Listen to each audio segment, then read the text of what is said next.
The French philosopher Jean-Paul Sartre once said, "Hell is other people." And in these times of division and tribalism and stuff, it is really easy to identify with that statement. I think these days it just seems like our interactions and dealings with other people are particularly frustrating and can really kind of get us off track. But it's important to remember that humans are social animals, and dealing with other people in life is an absolute necessity. So I'm going to tell you all about that here in just a second. But first, my name's Aaron. I'd like to welcome you to Positive from Negative. If you're new here, welcome. It's good to see you. I hope you see or hear something here that you like. Hope you find something that you can use. And if you do, give me a subscribe, give me a like. Share this video if there's somebody that you think could benefit from it.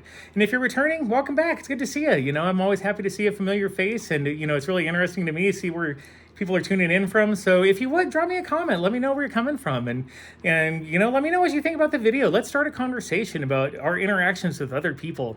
And finally, I'm also a professional coach. So if you'd like to schedule any time with me, you can shoot me an email at positivefromnegative@gmail.com, or on my website positivefromnegative.com will be up very shortly. You can schedule through there. So just shoot me an email. Let me know what you'd like to work on, and we can go from there. So anyway, back to other people. So like I said, in this time of deep division, which is very, purposeful, by the way, it's a lot easier to control people and, masses when they're all mad at each other and, not working together and stuff. And so, there is this kind of manufactured division that's going on right now. And, I think everybody's thinking oh man, I'm right. And if the other side would just, see things the way I think or see them, and would do what I want them to do as fast as I want them to do it, life would just be so much easier, and it really kind of, makes people wish that we could all just kind of have a lot of commonalities and make things easier. But we're not like that. We are social creatures, but so are dogs. Dogs are social creatures too, but you don't see dogs teaching each other things and interacting with each other the way we do. So we're, a different kind of social creature. We are really dependent on each other. Humans don't have, by nature, a huge amount of strength, or, we're not particularly fast or anything like that.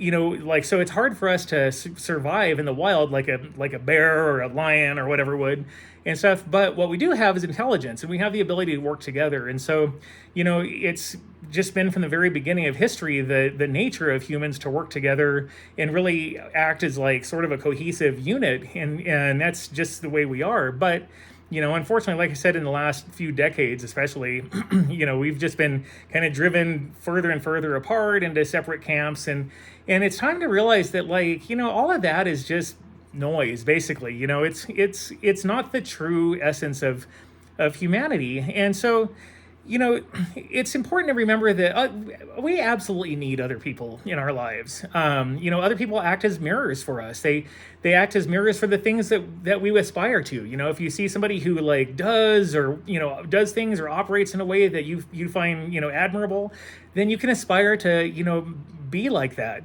Or they, on the opposite, they can show us what we don't want to be. If you find somebody's rude or boorish or whatever and stuff, and you just don't like that, then it kind of gives us a data point for what we don't want to be. And so it's so important to know that we're all here working together and really acting as mirrors for each other.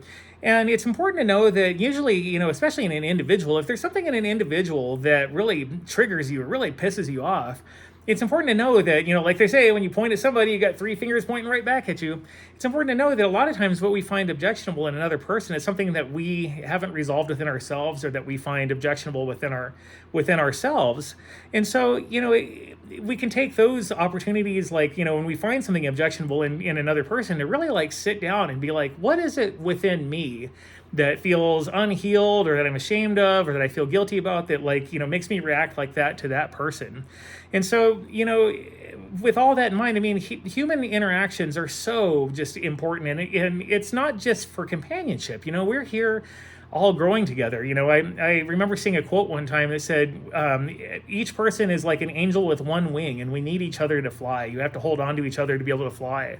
And I found that to be so true, and in our, group of people that are around us in our daily lives, it's said that we become the average of the 5 people that we spend the most time with. And I've absolutely found that to be true. We sort of take on the traits of other people, and kind of, when we start to kind of get on the same wavelength and stuff, we start to sort of, act similar to people. And so it's important to know that, like, when you think of yourself, you're still your personality and the way you express yourself and stuff is really still very much influenced by the people around us. And so, when we can look at it that way, and we can reframe the role that other people play in our lives, it really like makes us see that, we are not rocks, we're not islands out here. We really need other people.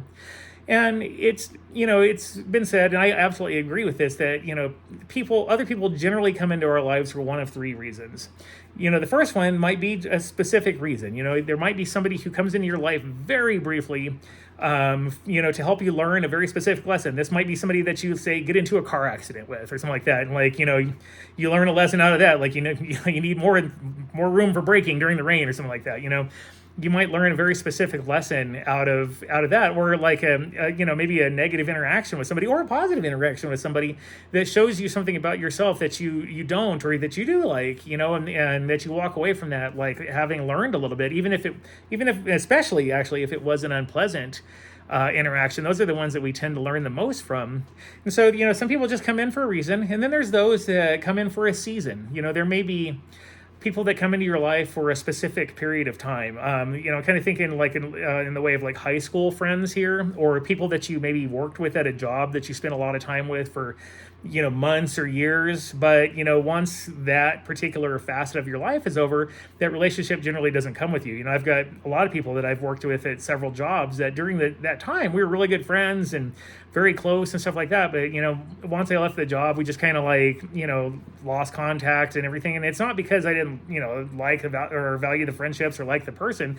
It's just that season was, had come to an end within my life. And so we didn't really have that common ground anymore to work with for a relationship. Plus, we're sort of out of each other's proximity, and we move on to new friend groups or, associations within our next job or our next role or whatever.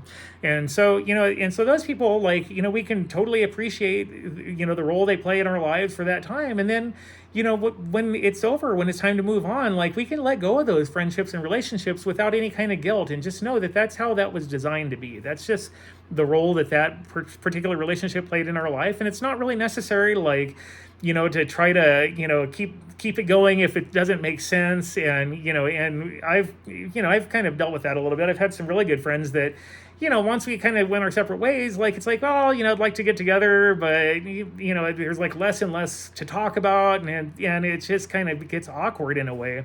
And so it's okay to come to the point where it's like, okay, well, I guess my season with that person in my life is done, and we can move on and make room for the next person that, kind of comes in for a season and stuff. And so, there's definitely those people that are there for that sort of finite amount of time.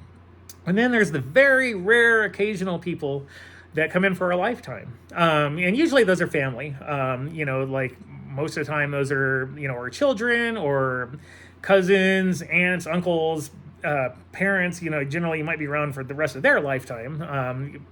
Or, sometimes it can go the other way around. But generally it's going to be family who comes in for a lifetime. Or, like in my case, my best friend and I have been best friends since first grade. We've been best friends for 40 some odd years now. And it was just one of those things that, it was like we were just planned and destined to meet up when we were 6 years old and just keep it going all these years. And I absolutely value that relationship. But, those are pretty few and far between, outside of families. Generally, people don't usually have a lot of associations that, are with them from, a very early age until, they get old or pass away and stuff. That's just not as common. But, and so, it's important to recognize that, those relationships can come and go and stuff. And like, it's always, right on time. It's right on time with with the divine timing of these things. And then the most important lesson though, is that like, I think the people that we learn the most from are really difficult people.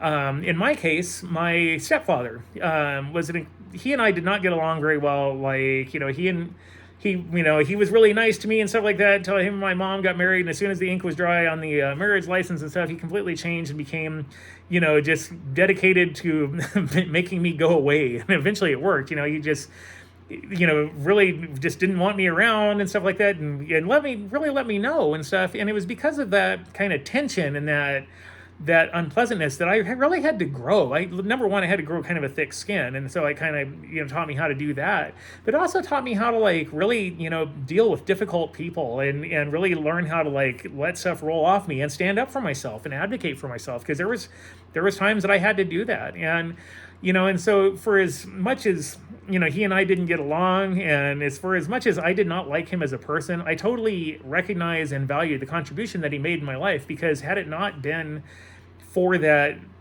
challenge and that difficulty in my life, I would be a completely different person right now. I mean, granted, like, things may have gone a little easier. I don't know. Who knows? But clearly that wasn't in my path and stuff. And so, it took a long time, but I finally not only came to a place where I was able to forgive him, but actually appreciate the role that he played in forming who I was. And so, it's just like any other lesson in life. Usually when things go really well and things are easy, like, we tend to kind of not take much in from that experience. But man, when something's difficult or an ordeal or something that we have to overcome, we really hang on to like how that worked and like, what we had to do. And those are the lessons that really get deep seated. So,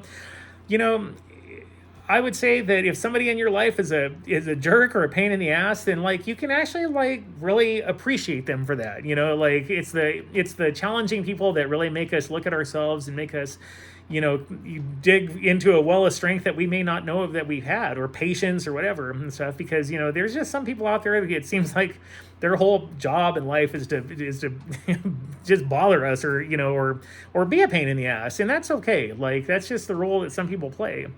And so, I guess the ultimate message here is that, for as irritating and difficult as people can be sometimes, and like, I'm certainly not immune from that sentiment at all, but, we all need to remember that we're all here on this earth together, and we're all here working together toward growth, obviously at varying rates and stuff, but, we come into each other's lives to ultimately, get us, or progress each other forward.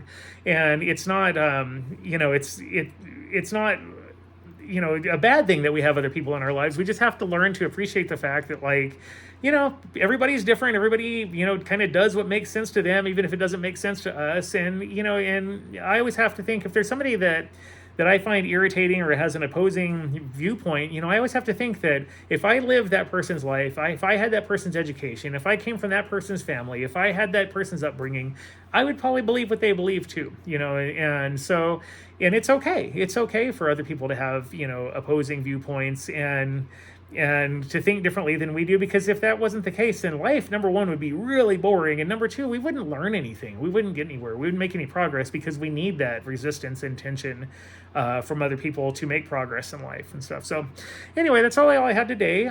So yeah, and appreciate, and if you have to, forgive the people in your lives, and just understand that we're all here, all together, and all this is done for us. It's not done to us, and we can, really go a long way to helping each other grow and learn.